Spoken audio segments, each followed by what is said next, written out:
Jackie Sutton. In late October 2015, seasoned British journalist Jackie Sutton arrived at a Turkish airport to catch her connecting flight to Iraq, where she'd been working with the free speech organization IWPR. Hours later, she was found dead in an airport restroom. Reportedly, Jackie Sutton had committed suicide, hanging herself using one of her own shoelaces. Now here's where things get even stranger.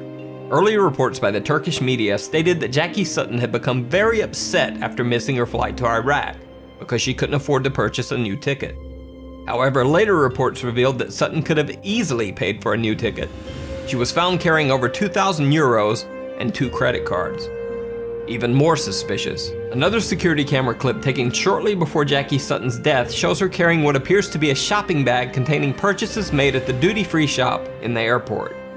Critics have argued that it seems highly unlikely that Jackie Sutton would suddenly decide to do a bit of shopping shortly before committing suicide. So is Jackie Sutton's death a suicide or something more sinister? Let me know what you think in the comments below. Lars Matank. Lars Matank was a young German man who went on a holiday trip with friends to Varna, Bulgaria. While there, Matank was involved in a fight with some other tourists and suffered a ruptured eardrum. Because of the ear injury, Lars Matank was unable to fly, so he couldn't return to Germany with his friends. He rented a room in a hostel in a poor area of Varna, Bulgaria, determined to wait until his ear had healed enough so that he could fly back to Germany. However, that same night, Lars Matank called his mother and said that there was something strange about the hostel that he was staying in, and that she should cancel all of his credit cards. Even later that same night, Lars Matank left his hostel room in a panic, headed for the airport. He called his mother again, this time saying that 4 strange men were following him and that he was hiding. 2 hours later, Lars Matank caught a cab and arrived at the Varna airport in the early morning hours. On airport security cameras, Lars can be seen entering the airport with his luggage.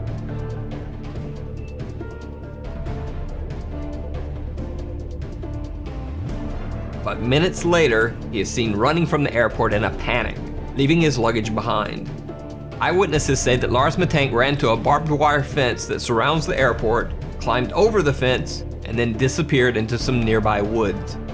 To this day, Lars Matank has never been found. His family asks that anyone with any info as to his current location contact them via their website or Facebook page. Brian Schaefer.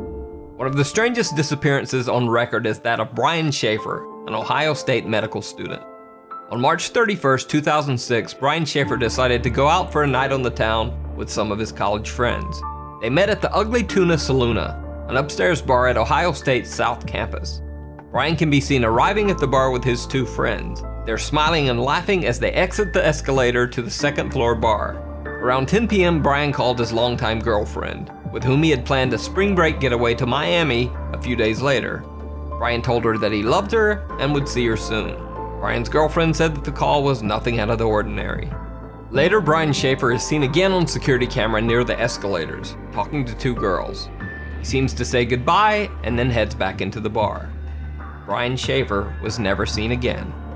Security cameras covering the only exits of the Ugly Tuna Saloona bar do not show Brian Schaefer ever leaving.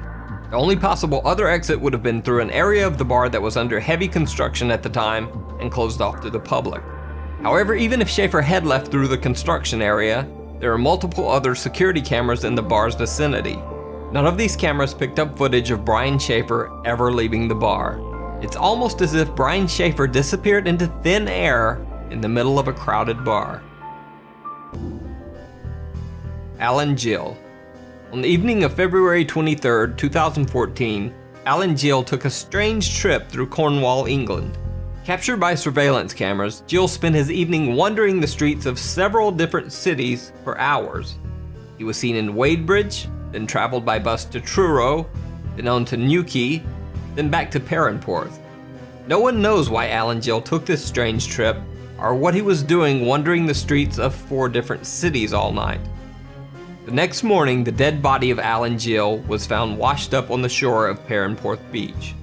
Gill was naked except for 1 sock and 1 shoe. But the story gets even stranger. Alan Gill's other sock was found wadded up inside his mouth, wrapped in the cord of a pair of earbud-type headphones. Near his body was a black jacket containing a wallet with 95 British pounds, but his bank cards, credit cards, and ID were missing. However, the wallet contained a single bizarre picture: Alan Gill as a child. Even stranger, the jacket the wallet was found in was not the one that Alan Gill had been wearing on the night of his death. Initially, Alan Gill's death was thought to just be a very strange suicide. However, an autopsy revealed multiple unexplained injuries to Alan Gill's right hand, chest, and head. Police ruled the death as suspicious. The case still remains unsolved, and no one knows exactly what happened to Alan Gill. The Jamison family. One of the most bizarre disappearances in recent history is that of the Jamison family of Eufaula, Oklahoma.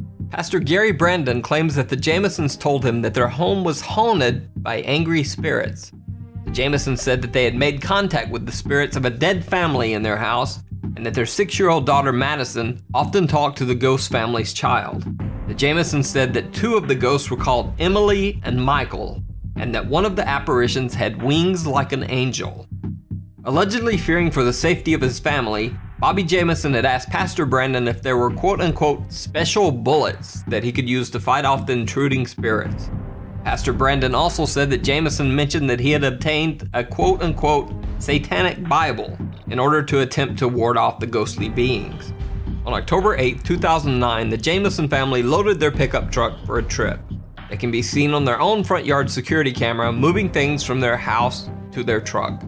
Bizarrely, the family seems to be in some sort of daze or trance-like state, making dozens of trips back and forth from the house to the truck, but never talking to each other once. After loading the truck, the Jamisons pulled out of the driveway and were never seen alive again. 8 days later, the Jamisons' pickup truck was found by the side of the road. Locked inside the truck were the Jamisons' wallets and IDs, their cell phones, and $32,000 cash. Also locked inside the truck was the family's small dog, which was nearly dead from starvation. A massive statewide search was launched for the family over the next 8 months, but nothing was found. Multiple theories were circulated. One that Bobby and Sherilyn Jamison had been meth users and had been involved in a meth deal gone bad. This theory would also explain their trance-like state in the final video of the family. However, absolutely no evidence of drug use was found when police searched the Jamison family home. 4 years after the Jamison family's disappearance, deer hunters stumbled across some skeletal remains in a remote area of the Eufaula Mountains, less than 3 miles from where the Jamisons' truck had been found. The bodies were forensically identified as the remains of the Jamison family. However, the bodies were so badly decomposed that no cause of death could be determined. The reason for the Jamison family's strange behavior and the cause of their death remains a mystery to this day.